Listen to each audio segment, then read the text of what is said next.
nome é Juliana Freitas, sou head da área de Relações com Investidores e Comunicação aqui na VBI. Hoje iniciaremos uma nova série de vídeos, o VBI Fundos de Papel.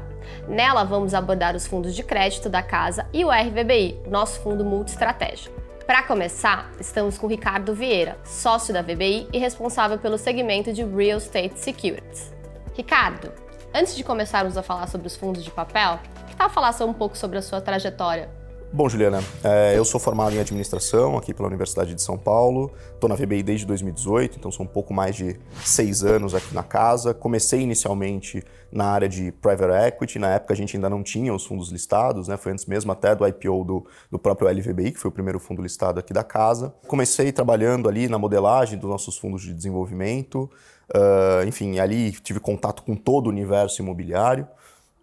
E aí, após alguns anos, a gente começou a desenhar o que seria o RVBI. Isso, estou falando aí mais ou menos segundo semestre de 2019. O produto ficou pronto ali em dezembro de 2019, janeiro de 2020. O nosso IPO foi concluído em fevereiro de 2020. E aí, desde então, eu tenho me dedicado quase que exclusivamente à gestão desse produto aqui dentro da casa. Para começar esse episódio, vamos falar dos fundos multi-estratégia e dos FOFs. Ricardo, qual a diferença entre os dois? Bom, basicamente, os FOFs têm um papel quase que de exclusivamente a gestão eficiente de uma carteira de fundos imobiliários no mercado secundário e primário também. Mas basicamente o investidor pessoa física, via de regra, transfere para um gestor de um FOF a gestão da sua carteira de fundos imobiliários. Então, se você pegar um FOF tradicional, basicamente o que ele vai ter na sua carteira, né, no seu portfólio, são cotas de outros fundos imobiliários listados e ele vai tentar fazer, a partir disso, a melhor gestão possível para extrair valor dessa carteira, seja com a geração de renda para o seu cotista, seja também com o ganho de capital que também ali na frente vai ser distribuído. Já um fundo multi-estratégia, ele é um FOF mais um tempero, digamos assim. Por quê? Porque ele é um regulamento mais flexível que permite que, além da gestão eficiente dessas carteiras de fundos imobiliários que eu mencionei anteriormente, você complementarmente também coloque, por exemplo, CRIs na carteira, fundos que sejam destinados ao investidor profissional, que a pessoa física não consegue acessar diretamente. Você pode comprar ações do setor de real estate listadas na bolsa. Você pode dar acesso a estruturas de dívida ou de equity com, por exemplo, instrumentos de mezanino, investir em fundos de desenvolvimento. Ou seja, você também complementarmente dá acesso ao investidor a produtos do mercado imobiliário que o gestor especializado deve ter conhecimento para fazer a melhor gestão disso e acesso a esse produto, e você combina esses dois fatores, o fundo imobiliário listado, o CRI e o investimento que pode ser até numa roupagem de um fundo imobiliário, mas que não é acessível diretamente ao investidor pessoa física. Tudo isso combinado, ele constitui o que a gente chama hoje de multi-estratégia. Seria possível dizer que o fundo multi-estratégia é, na verdade, uma evolução de um produto que era um FOF? Sem dúvida. Acho que é bacana até colocar no tempo isso, né? Se a gente voltar 5, 10 anos para trás, nasceram os primeiros fundos de fundos. Eles, por regulamento, na época, permitiam que um investidor exclusivamente investisse em cotas de outros fundos. Quando a gente vai andando no tempo e chega, por exemplo, ali em 2018, 2019, final de 2019, por exemplo, quando a gente fez o RVBI nasceu como um FOF, mas naquele momento o regulamento já permitia que fosse até 1/3 alocado em outros instrumentos financeiros e aí essencialmente CRI. E aí de lá para cá a gente viu uma evolução desse mercado, saíram diversos outros fundos, alguns com uma denominação hedge fund, outros multi-estratégia, enfim, mas essencialmente é um regulamento que é mais flexível que o de um FOF, que permite que o gestor invista até 100% dos seus recursos em instrumentos financeiros desde que tenha um lastro imobiliário. E aí isso abrange todo esse espectro enorme que eu mencionei, e aí vai do gestor e do momento de mercado que ele enxerga e da capacidade de originação da casa, originar deals, alocar, gerir e trazer valor para o investidor. E, na sua visão, essa seria a vantagem competitiva desse produto em relação aos demais fundos imobiliários ou uma seleção do investidor pessoa física de uma carteira? Sem dúvida. Ele consegue trazer para o investidor pessoa física um grau de diversificação muito elevado, um grau de gestão que está em real time ali, o tempo todo acompanhando a carteira, porque eu entendo que essa é a nossa profissão e essa é a nossa dedicação o tempo todo. Para a pessoa física, a pessoa muitas vezes ela quer ter exposição a fundos imobiliários, mas ela não tem tempo, conhecimento ou disponibilidade para ficar acompanhando o mercado com a mesma disponibilidade que um gestor tem. Então, através de um único veículo, ela consegue se expor ao mercado como um todo e tentar extrair o melhor disso. Ricardo, você pode falar para a gente um pouco sobre o panorama do mercado imobiliário e como esses fundos estão inseridos nesse momento?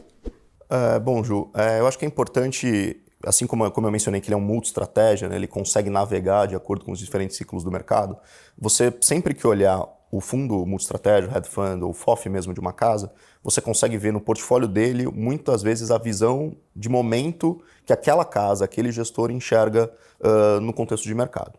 O que eu quero dizer com isso? Quando você olha o portfólio, como você vê a distribuição setorial e de alocação desses fundos, você consegue traduzir um pouco o que está pensando o gestor naquele momento. No nosso contexto aqui, o mercado imobiliário ele é um mercado de ciclos e de ciclos longos. Acho que é importante contextualizar que a gente, desde o início da pandemia, passou por um momento muito difícil, especialmente para os fundos de tijolo. Dividir a pandemia entre 2020 e 2021, depois 2022 e 2023. Então a gente está falando de 2020 e 2021, num momento em que, apesar da queda abrupta dos juros, todos os ativos imobiliários de tijolo, a real ocupação desses imóveis, foi colocada muito em xeque. Então os shopping centers, os escritórios, o logístico conseguiu se salvar um pouco, até pelas expectativas e os efeitos atípicos causados pela pandemia no home office e no e-commerce, então eles foram muito demandados, mas todos os outros setores foram muito afetados. Passado o efeito, os medos de catástrofe que existiam ali nos 2 primeiros anos, quanto ao real uso desses imóveis, e na medida em que eles iam retomando, por outro lado, a gente passou por 21 e 22 por ano de alta da taxa Selic. Então, quando a gente pega esses 2 períodos, esses dos últimos 4 anos, por essas 2 razões, os fundos de tijolo foram muito afetados. Agora, a gente está passando por um momento de, em tese, retomada do fundo de tijolo. Por que a gente acredita nisso? Porque os fundamentos entre o valuation que a gente observa na Bolsa, dos fundos imobiliários de tijolo, e as transações que a gente vê na economia real, ou seja, a compra e venda desses imóveis, estão muito descolados.